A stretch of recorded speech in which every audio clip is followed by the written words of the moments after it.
আরামবাগ পঞ্চায়েত সমিতির মিটিং হলে 12টার সময় সমস্ত এমআর ডিলারদের নিয়ে মিটিং হবে।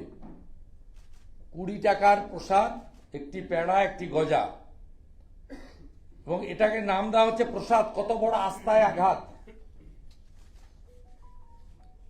এটা মমতা ব্যানার্জির পেড়া আর গজা হিসেবে নেবেন, প্রসাদ হিসেবে কেউ নেবেন না, যদি অরিজিনাল হিন্দু হয়ে থাকেন। ছবি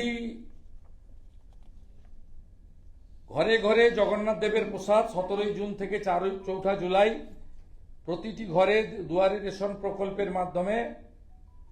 এখানে যেহেতু সরকারি চিঠি নয়, লিফলেট, দীঘা জগন্নাথ মন্দিরের পবিত্র ছবি ও প্রসাদের প্যাকেট পৌঁছে যাবে। এই প্রসাদের প্যাকেটে থাকছে 1 টুকরো গজা, 1 টুকরো পেড়া, জগন্নাথ দেবের পবিত্র মন্দিরের ছবি। পশ্চিমবঙ্গের সকল পরিবার এই প্রসাদ পাবেন, শুধুমাত্র দুয়ারে রেশন প্রক্রিয়ার মাধ্যমে দেওয়া হবে।